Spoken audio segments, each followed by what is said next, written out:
आज हमारा टॉपिक है गोविंद पारिक में 63 पेज नंबर पे हमने पढ़ना है कॉमन जो इनिशियल हम कंपैरेटिव स्टडी पढ़ रहे थे।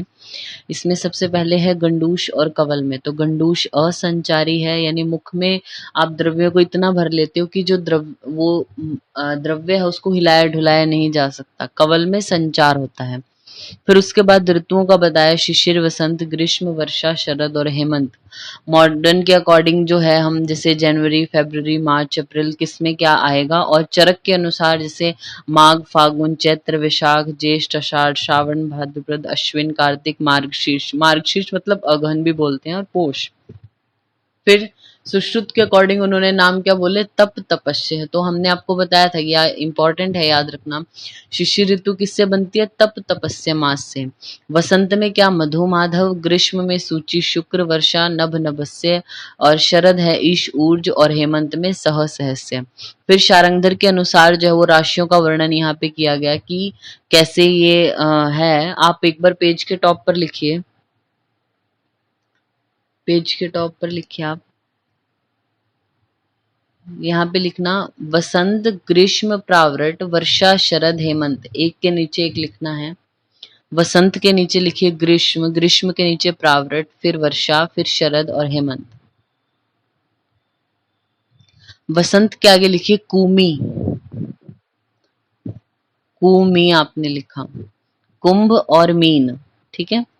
ग्रीष्म में लिखिए मे वृष, मे वृष मतलब मेष और वृष। तो वसंत में कुमी, ग्रीष्म में मेघ वर्षे, मेघ वर्षे मतलब म से मेष, व मतलब वृष। फिर प्रावृट में मिथुन करके मतलब मिथुन और कर्क राशि आएगी। वर्षा सिंह की कन्या, वर्षा में सिंह और कन्या आएगी। शरद ने तोला वृश्चिक को, तो शरद में तुला और वृश्चिक राशि है। और हेमंत में धम, धनु और मकर।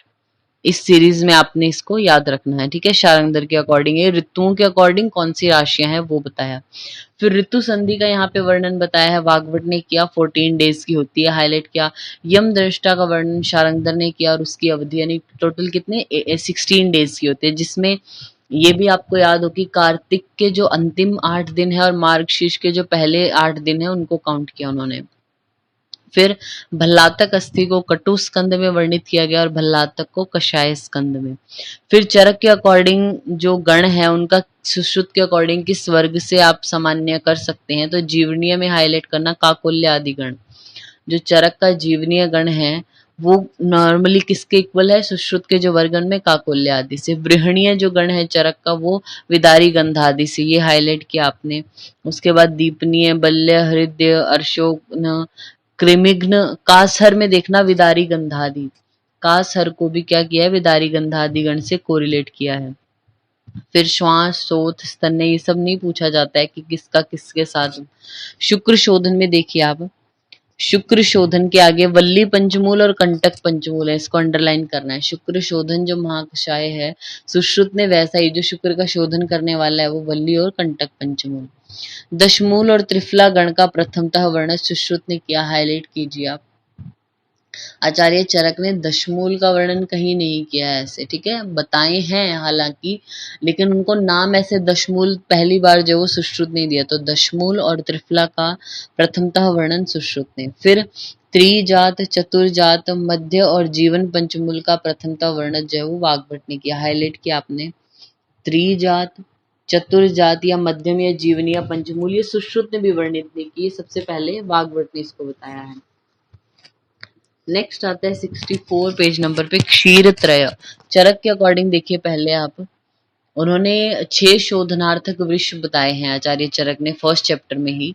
6 शोधनार्थक वृक्ष, जिनमें 3 का हम जो दुग्ध यूज करते हैं यानी क्षीर, और 3 की त्वचा। तो दुग्ध यूज करने वाले अर्क, अश्मंतक और स्नुही वहां उन्होंने बताया। रस तरंगनी के अकॉर्डिंग अर्क, अश्मंतक की जगह वट हाईलाइट करना, वट व स्नुही। बस इतना ही डिफरेंस है। चरक ने अश्वंतक और रस तरंगिणी ने उसको वट बताया है। ये पूछा हुआ है जामनगर में, एक बार क्वेश्चन आया था जब सेपरेट सेपरेट एग्जाम होता था कि निम्न में से कौन सा द्रव्य क्षीर त्रय में है, ऐसे करके। तो वहां पे अश्वंतक नहीं था ऑप्शन में, वट था, तो वट टिक हुआ था फिर वहां पे। फिर है हमारा पर्याय रत्नमाला और गुण द्रव्य गुण रत्नमाला के लेखक माधवकर। हाईलाइट करना, पर्याय रत्नमाला के लेखक है माधवकर और गुण रत्नमाला है भाव मिश्र। ये हाईलाइट किया। द्रव्य गुण रत्नमाला पूछे तो माधव ही है उसके, गुण रत्नमाला के हैं भाव मिश्र। फिर ये हम बहुत बार डिस्कस कर चुके हैं। चरक के अकॉर्डिंग जनपद और ध्वंस है, श्रुत ने उसे मरक नाम दिया, भेल ने जनमार। प्रधान इंद्रिय चक्षु इंद्रिय को बोला है और व्यापक इंद्रिय हाईलाइट करना स्पर्श इंद्रिय है। व्यापक है सबसे, और चेतः समवायी भी बोला, मन के साथ संयोग होता है, तो स्पर्श इंद्रिय। नेक्स्ट है फिर अध्यात्म द्रव्य गुण संग्रह, हमारे चार होते हैं। मनो अर्थानाम बुद्धि और आत्मा को बोला है। मन, मन के अर्थ, बुद्धि और आत्मा, ये अध्यात्म द्रव्य गुण संग्रह है। और अध्यात्म द्रव्य दो होते हैं, मन और आत्मा। फिर कर्म काल और योग वस्ती। चरक के अकॉर्डिंग क्या है, कर्म में 30 वस्ती है, काल में 16 और योग में 8। वाग्भट ने 3, 15 और 8 किया। 16 की जगह उन्होंने 15 बताई हैं काल में, बस इतना ही डिफरेंस है, बाकी चरक के समान ही बताया है। फिर यहाँ पे लिखा वाग्भट के अकॉर्डिंग काल मर्यादा, प्रतिमर्श नस्य है, जैसे 7 से 80 वर्ष के बीच में देना चाहिए। धूमपान 18 वर्ष के ऊपर देना है। कवल 5 वर्ष के ऊपर। वमन और विरेचन 10 से 70 साल। तो शारंगधर के अकॉर्डिंग आपको याद ही होगा, नीचे लिखा भी है, उन्होंने कवल के लिए बताया था, गंडूश का वर्णन नहीं, कवल के लिए बताया था कि 5 वर्ष के बाद देते हैं, नस्य 8 वर्ष के बाद, विरेचन 16 वर्ष के, स्त्री प्रसंग 20 वर्ष और धूमपान 20 से 80 वर्ष तक, उन्होंने ऐसा बोला था। ठीक है, शारंगधर वाला इंपॉर्टेंट है। फिर है हमारा उपनहा स्वेद। उपनहा स्वेद आचार्य चरक ने निराग्नि स्वेद में काउंट किया और आचार्य सुश्रुत ने सअग्नि में, और चक्रपाणि ने दोनों को कंबाइन करके उपनहा 2 प्रकार का, सअग्नि और निराग्नि, दोनों के तरीके से बताया। नेक्स्ट है न्याय चंद्रिका या बृहत पंजिका न्याय चंद्रिका, ये गयदास ने लिखी है। ये क्वेश्चन पूछा था इस बार एक्चुअली ना, कहीं एक बार मैच द फॉलोइंग करके कुछ राइटर्स के नाम थे और बुक्स वाले, तो ये हमेशा ही पूछा जाता है बुक्स वाला, तो आपको ध्यान से पढ़ने हैं किस बुक के राइटर कौन है। ठीक है, फिर है यहाँ पे पदार्थ चंद्रिका, ये चंद्र नंदन कृत है अष्टांग हृदय पर, और चरक चंद्रिका गयदास की है चरक संहिता पर। ठीक है, 64 पेज नंबर पे हम पढ़ रहे हैं। फिर है त्रिफला का सेवन, यहाँ पे बताया गया, तो चरक ने क्या बोला है वो हम पढ़ ही चुके हैं, श्लोक फॉर्म में पढ़ा था हमने कि भोजन से पूर्व विभित की देनी है, भोजन के पश्चात आम्ल की, भोजन के जीर्ण होने पर हरित की देनी है। भेल ने क्या किया था, विभित को उठा के लास्ट में रख दिया ऐसे करके। तो इस तरीके से आपको ये पता होना चाहिए चरक और भेल दोनों के अकॉर्डिंग। 65 पेज नंबर पे फर्स्ट लाइन को हाईलाइट करना, विपाक का सर्वप्रथम लक्षण वाग्भटी अष्टांग हृदय ने दिया है, ऐसे करके। ठीक है, व्यवहारिक द्रव्यों में केवल भूताग्नि का पाक होता है, फिर यकृत में भूताग्नि और धातु अग्नि का अधिष्ठान है। ये देखिए कुछ पॉइंट छोड़ के आप देखना, सिक्स्थ पॉइंट है आई गेस, सेवंथ पॉइंट में हाईलाइट करना आप, वाग्भट ने मूत्र वेग से जो है वो अंग भंग और अश्रु वेग से गुल्म की उत्पत्ति हाईलाइट करना। मूत्र वेग को रोकने से अंग भंग लक्षण और अश्रु के वेग को रोकने से गुल्म। आप पेज के टॉप पर लिखिए अंग भंग लक्षण, अंग भंग लक्षण एरो करके लिखना, मूत्र शुक्र शुद्धा, मूत्र के वेग को रोकने से भी, शुद्धा के वेग को रोकने से भी और शुक्र के वेग को रोकने से भी ये लक्षण आता है। ठीक है, फिर है हमारा एक पॉइंट छोड़ के लिखा है, कुष्ठ को कर्मज रोग कहा है, हाईलाइट कीजिए, कुष्ठ को कर्मज रोग कहा गया है। फिर प्राणाचार्य के 5 गुण है, हाईलाइट करना इसको, प्राणाचार्य के गुण जो है वो 5 होते हैं। शीलवान बोला था उन्होंने कि शीलवान मतिमान युक्तो द्विजाति शस्त्र पारगा। ठीक है, शीलवान होना चाहिए, मतिमान होना, युक्तज्ञ हो, द्विजाति हो और शास्त्र पारग, शास्त्र का भी ज्ञान हो जिसको, ये प्राणाचार्य के 5 गुण बोले। फिर परत्व और अपरत्व गुण आकाश में नहीं होते। फिर मश नस्य का प्रमाण बोला उत्तम 10, फिर 8, फिर 6, ऐसे करके। देन कुछ प्रमुख व्याधियां जैसे अपतंत्रक है, उसमें किस चीज का निषेध है हमारा, अपतर्पण का, वमन, अस्थापन, अनुवासन इन कर्मों का। अब बाहुक में रक्त मोक्षण का निषेध है। प्रमेह पीड़िका या प्रमेह है तो उनमें स्वेदन का निषेध है। उदर रोगों में वमन का या अनुवासन का। छिद्रोदर में स्वेदन का निषेध है। इंपॉर्टेंट है ये लक्षण, सॉरी ये वाला पॉइंट इंपॉर्टेंट है। छिद्रोदर में स्वेदन, और प्रमेह पीड़िका और प्रमेह में भी स्वेदन का निषेध है। क्षयद शिरोरोग में आपने पढ़ा था सुश्रुत अनुसार, हाईलाइट करना, नस्य, वमन, स्वेदन, धूमपान और रक्त मोक्षण, इनका निषेध है, मतलब इनसे बढ़ जाता है ऐसा बोला था। फिर अश्मरी है या भगंदर है, इनमें शस्त्र कर्म करने के बाद 1 वर्ष तक स्त्री सेवन का निषेध बताया सुश्रुत ने। नवयास लोह के घटक हम बोलते हैं कि नवयास मतलब 9 चीजें हैं उसमें, नव और आयास, आयास मीन्स लोह भी है, तो 9 चीजें कौन हो गई, त्रिफला है, त्रिकटु है और त्रिमद, ठीक है। त्रिमद में मुस्तक, चित्रक और विडंग आते हैं। लोह तो आपसे पूछ सकते हैं कि नवयास में कितने घटक द्रव्य हैं, तो 9 टिक नहीं करना है, 10 हैं, लोह भी है ना वहां पे, तो नवयास लोह में 10 घटक द्रव्य हैं।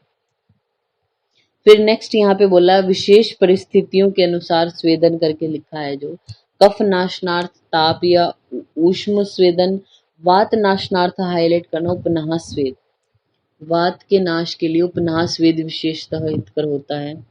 फिर पूर्व में स्वेदन योग्य परिस्थितियां, नस्य, बस्ती या शोधनीय पुरुष को तो हम कराते ही हैं। फिर है पश्चात में स्वेदन कर्म, यानी कौन से ऐसे प्रोसीजर से जिनके बाद में भी स्वेदन कराया जाता है, जैसे मूढ़ गर्भा है, सामान्य प्रसूव हुआ उसके बाद, या पूर्व या पश्चात दोनों में, अश्मरी, अर्श या भगंदर में कर सकते हो आप। फिर सम्यक स्नेहन के 1 दिन बाद वमन और 3 दिन पश्चात विरेचन, ये सभी आचार्य ये नॉर्मल जो गाइडलाइंस हैं या ये प्रिंसिपल फॉलो करने को बोलते हैं कि जैसे किसी पेशेंट को आपने इंटरनल मेडिसिन दी है, इंटरनली स्नेहपान कराया है, तो इंटरनल स्नेहपान कराने के बाद 1 दिन का विश्राम देके बीच में, उस दिन आपने उसको अभ्यंग या स्वेदन आदि कराना है। नेक्स्ट डे वमन आप देते हो जब सम्यक लक्षण आ जाते हैं। लेकिन विरेचन में क्या करना है, जैसे ही सम्यक स्नेहन के लक्षण आए फिर 3 दिन का गैप देना, फिर उसको विरेचन कराना, ये सभी बोलते हैं। काश्यप के अनुसार लिखिए, काश्यप के अनुसार आप लिखना, वमन के आगे लिखना 3rd डे और विरेचन के आगे लिखना 4th डे। यानी उन्होंने क्या बोला, जब सम्यक स्नेहन के लक्षण आ जाए व्यक्ति में तो 3rd डे सम्यक स्नेहन के लक्षण आने के बाद तीसरे दिन जो है वो वमन कराना चाहिए और चौथे दिन जो है वो विरेचन कराने का निर्देश उन्होंने दिया है।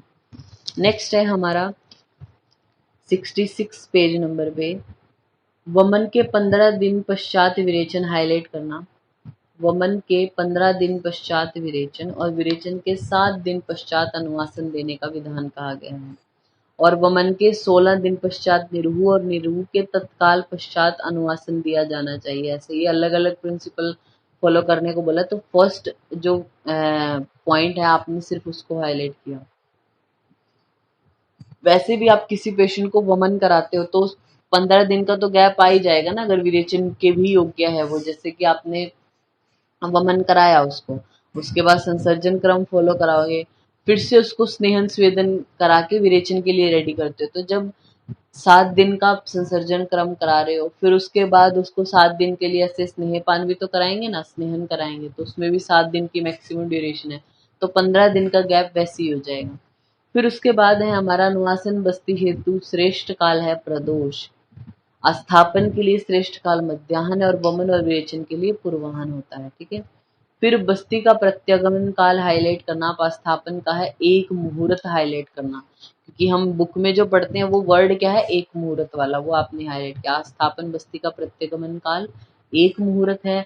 अनुवासन का हाईलाइट करना 3 याम, अनुवासन के जस्ट नीचे लिख भी लीजिए चाहे अपने आप ही आप, 3 याम, और स्थापन का है 1 मुहूर्त। और अनुवासन बस्ती भोजन के तुरंत बाद दे, जैसे पेशेंट ने अभी अभी खाना खाया तो अभी देनी है आपको अनुवासन बस्ती। और निराहार मतलब भोजन जब पच जाता है उसका तब दी जाती है स्थापन बस्ती। फिर यहाँ पे स्नेहन नस्य की मात्रा, प्रथम मात्रा जैसे 8 बिंदु है, द्वितीय में 1 शुक्ति के बराबर मतलब 32 बिंदु, तृतीय 1 पाणी शुक्ति यानी 64 बिंदु। ऐसे प्रतिमर्श नस्य के काल हाईलाइट करना 14, प्रतिमर्श नस्य के काल जो आचार्य सुश्रुत ने 14 बताए हैं, यही लिखना वाग्भट 15। आचार्य वाग्भट ने प्रतिमर्श नस्य के काल 15 बताए, सुश्रुत ने 14 बताए। नेक्स्ट है प्रतिमर्श में दोषानुसार स्नेही। अगर कफ युक्त वात है तो तेल, पित्त प्रकोप है तो घृत, वात प्रकोप है तो वसा और वात पित्त है तो मज्जा का प्रयोग करना चाहिए। ठीक है। नेक्स्ट कवल 4 प्रकार का है, जैसे कि स्नेहिक होता है, शोधन है, रोपण है और प्रसादनीय होता है। तो स्नेहन कवल या स्नेहन गंडूश आप कब कराते हो? जब वातिक कोई व्याधि है। प्रसादन कब करते हो? जब पैत्तिक व्याधि है। शोधन कवल या गंडूश कफज व्याधियों में। और जब रोपणार्थ, रोपण किसका करते हैं आप? व्रण का ना, तो व्रण के रोपणार्थ जो वो रोपण कवल कराया जाता है। देन प्रतिसारण हाईलाइट करना, 4 भेद। प्रतिसारण के 4 भेद हैं, सुश्रुत ने ऐसा बोला। कल्क, रसक्रिया, चूर्ण और क्षोद्र। शारंगधर ने 3 बताए हैं हाईलाइट करना, कल्क, अवलेही और चूर्ण। कल्क, अवलेही और चूर्ण। और वाग्भट भी यही 3 बोलते हैं शारंगधर जैसे ही। वाग्भट ने 3 बोले हैं प्रतिसारण के भेद। ऐसा क्या होता है ना, कई बार पूछा जाता है कि निम्न में प्रतिसारण के भेद हैं, ऑप्शन होंगे आपके पास, तो 3 होगा या ऐसे 4 5 ऐसे करके। और आप क्या कई बार क्या कंफ्यूज जाते हैं कि शायद मे बी प्रतिसारणी क्षार पूछा हो, या ऐसे कई बार कंफ्यूज हो जाते हैं, ऐसा हम बोल रहे हैं। तो 3 टिक कर देते हैं, वो भी गलत नहीं होगा। प्रतिसारणीय क्षार के भी 3 भेद हैं। फिर यहाँ पे प्रतिसारण 3 भेद का भी है। लेकिन आंसर कई बार क्या होता है, जब फाइनल की आती है आपकी, क्योंकि सुश्रुत के अकॉर्डिंग उन्होंने पूछा था और वो 4 देते हैं उसका आंसर, मीन्स की 4 होते हैं प्रतिसारण के भेद। तो वो वहां कंफ्यूज नहीं होना है, वो बाद में उसके लिए मिल जाता है आपको। मतलब क्वेश्चन जिन्होंने 3 किया हो या 4 हो, वो भी टिक हो जाता है अगर आचार्य का नाम मेंशन करके नहीं पूछा गया है। लेकिन फिर भी आपको ध्यान रखना है, सुश्रुत के अकॉर्डिंग इंपॉर्टेंट है ये। तो प्रतिसारण के 4 भेद हैं, कल्क, रसक्रिया, क्षोद्र और चूर्ण। फिर दूषी विष का लक्षण है दुष्योधर, और दूषी विष का कार्य भी दकोदर है। ठीक है, ऐसा बोला। फिर सर्प विष के 7 वेग बताए हैं। तो प्रथम वेद में रक्त की दृष्टि है, हाईलाइट करना। प्रथम वेग में रक्त, फिर दूसरे में मांस, फिर मेद, फिर कोष्ठ में आश्रित होता है, फिर अस्थि, मज्जा और लास्ट में शुक्र। सप्तम में हाईलाइट करना, शुक्र धातु आश्रित। बस चौथे में कोष्ठ आया, बाकी धातुओं के अकॉर्डिंग ही चल रहा है, रक्त, मांस, मेद, फिर कोष्ठ, फिर अस्थि, मज्जा, शुक्र, ऐसे। नेक्स्ट है हमारा 67 पेज नंबर पे 67। इसमें आप 4th पॉइंट देखना, प्रमुख विषाक्त जीव व उनके दंष्ट होने पर लक्षण, ऐसे लिखा है। 4th जो पॉइंट है, पिपलिका का हाईलाइट करना, अग्नि दग्धवत पीड़ा। पिपलिका अगर किसी को दंष्ट कर ले तो अग्नि से जलने समान पीड़ा होती है। और त्रिकाल के लिए बोला पुरीश भेद। उच्चिटिंग का हाईलाइट करना, स्तब्ध लिंगता। स्तब्ध लिंगता आपने उच्चिटिंग का हाईलाइट किया, अग्नि दग्धवत पिपलिका का हाईलाइट किया, ग्रह गोधिका का स्वेदाति प्रवृत्ति। नेक्स्ट है हमारा कृष्ण व्यक्ति स्वप्न में अपने को गौरवर्णी, गोरा व्यक्ति स्वप्न में अपने को कृष्णवर्णी देखता है। तो ये गर्विश का लक्षण है, हाईलाइट किया। ये पूछा हुआ है श्लोक फॉर्म में एक बार 2012 में, हाईलाइट करना है इसको, गर्विश का है। और गर्विश की चिकित्साचार्य चरक ने क्या बोली है, ताम्र चूर्ण जो है वो वमनार्थ देना है। फिर 1 क्षाण की मात्रा में स्वर्ण, हाईलाइट करना, स्वर्ण की मात्रा क्या है, 1 क्षाण। गर्विश से पीड़ित अगर व्यक्ति है तो उसको पहले वमन कराते, तो वमन ताम्र चूर्ण है उससे कराने को बोला। फिर 1 क्षाण की मात्रा में जो स्वर्ण सेवन करना है। ठीक है। नेक्स्ट इसके बाद है हमारा वृश्चिक के लक्षण करके दिया हुआ है, 1-2 पॉइंट छोड़ के देखना। वृश्चिक के लक्षण, तो पहले है मंद विष, इसके आगे लिखना 12। मंद विष वाले होते हैं हमारे 12, मध्यम वाले होते हैं 3, तीव्र वाले होते हैं 15। नंबरिंग है ये 12, 3, 15। तो मंद वाले होते हैं अनेक पर्व वाले, दाह और शोथ कारक। इसके आगे लिखना गो शकृत कोथजा, ये इंपॉर्टेंट है, पूछा जाता है। गाय का जो गोबर होता है उसके कोथ से, उसके फर्मेंटेशन या उसके गलने सड़ने से जो बनते हैं वो वृश्चिक मंद विष वाले होते हैं। गो शक्रतोथजा। फिर है मध्यम वाले 3 पर्वों वाले कृष्णवर्णी, इसके आगे लिखना काष्ठ इष्टिकोद्भवा। लकड़ी है या ईंट आदि, इनके सड़ने से जो बनते हैं वो मध्यम विष वाले होते हैं वृश्चिक। तीव्र वाले के सामने लिखना सर्प कोथ, जो सर्प हैं या ऐसे जो पॉइजनस जो कीट आदि के गलने सड़ने से जो बनते हैं वो तीव्र विष वाले होते हैं, ठीक है। तो कौन से कौन से बन रहे हैं, उनकी नंबरिंग क्या है, 12, 3, 5, ये इंपॉर्टेंट है, याद रखना है इसके बारे में। नेक्स्ट है अग्निमंथ का जो वो दोषानुसार लक्षण हाईलाइट करना। वातज अधिमंथ में मथ्यते अरणिवच्च यत् शीर्षो अर्धवेदश्च। अरणी के जैसे कोई चर्निंग मूवमेंट जो होती है ना, मतलब कोई ऐसे मथनी जैसे होता है ना, उसके जैसे कोई मथ रहा हो आपके शरीर को या अपनी आंखों को, तो वो वातज अधिमंत का लक्षण है और सिर के आधे भाग में वेदना होती है, ठीक है। फिर पित्तज में बोला रक्त राजी चितम स्त्रावी वहनेव अवदाहते, यकृत पिंडोपमम हाईलाइट करना और क्षारेण वा सिक्तोम मेव दाहे। जैसे क्षार पूरी आंख में स्प्रेड कर दिया हो, ऐसा उसको दहा होती है पेशेंट को क्षार के समान। और यकृत पिंडोपम, यकृत पिंड के जैसा कलर होगा वो बताया है। फिर कफज अधिमंथ में बोला नासा आधमान पांशु पूर्णा विलम। रक्तज में हाईलाइट करना बंधु जीव प्रतीकाशम, बंधु जीव के जैसा स्पर्श अक्षम, यानी पेशेंट स्पर्श भी सहन नहीं कर पाता। रक्त मग्नम अरिष्टवत शुक्ल भागश्च लक्ष्यते, नेत्र का जो वाइट भाग है वो ऐसा लगता है, मतलब ऐसा लगता है कि जैसे रक्त में डूबा हुआ जो अरिष्टक होता है ना, रीठा अगर आप रक्त में डुबो दो तो जैसा उसकी देखने में वो लगता है, ऐसा लगता है हमारा नेत्र का जो शुक्ल भाग है।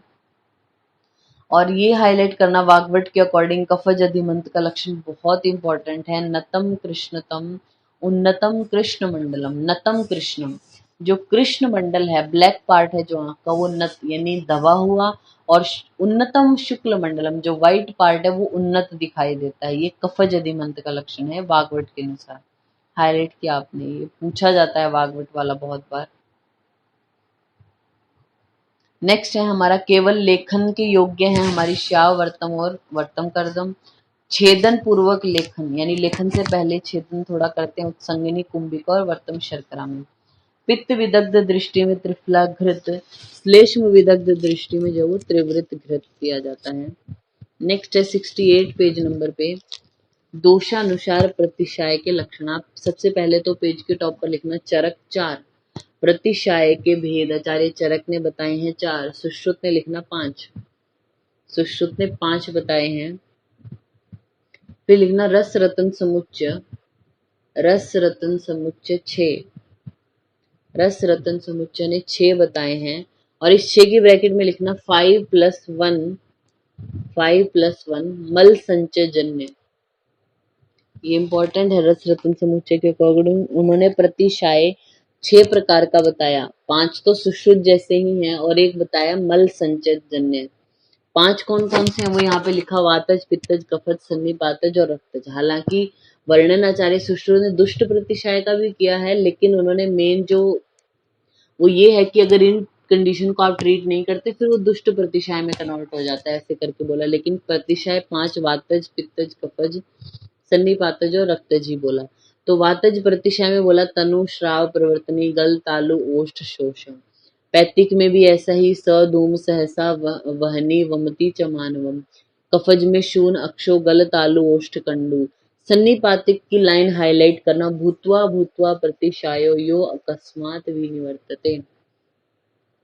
कभी कभी तो एकदम से अचानक बार बार पेशेंट को प्रतिशाय हो जाता है, बार बार बिल्कुल ठीक हो जाता है, ऐसे कि है ही नहीं कुछ, तो ये सन्निपातिक प्रतिशाय का लक्षण है। नेक्स्ट है रक्तज प्रतिशाय में बोला ताम्र अक्षश्च गंधात न वेति, हाईलाइट करना इसको, गंधात न वेति, गंध का ज्ञान नहीं होता। और कृमि ऊर्ध्व विकारेण, कृमि के जैसे लक्षण आते हैं सारे। दुष्ट प्रतिशाय में हाईलाइट करना परिक्लिद्यते पुनः नासा पुनश्च परिसुष्यति, नासा कभी तो एकदम क्लेद वाली लगती है और कभी बिल्कुल सूख जाती है। मुहरम अनाहते च अपि मुहु विवर्तते तथा, तभी के तभी तो अनाहा हो जाएगा, जैसे कि नेजल ऑब्स्ट्रक्शन ऐसा, और कुछ टाइम बाद वो ऑब्स्ट्रक्शन खुल जाती है, ऐसा बोला है। दुष्ट प्रतिशाय का लक्षण इंपॉर्टेंट है, हाईलाइट किया आपने। यही लिखना अपीनस, अपीनस में एरो करके लिखना न वेति गंध रसाश्च, गंध और रस दोनों का ही ज्ञान नहीं होता, वो अपीनस है, अपीनस।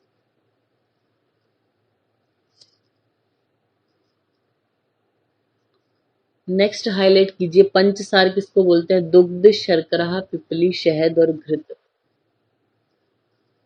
दुग्ध, शर्करा, पिपली, शहद और घृत, इनको पंचसार कहते हैं। फिर अतिसार के लक्षण बोले दोषानुसार। पित्त अतिसार में वेगान मास तोय।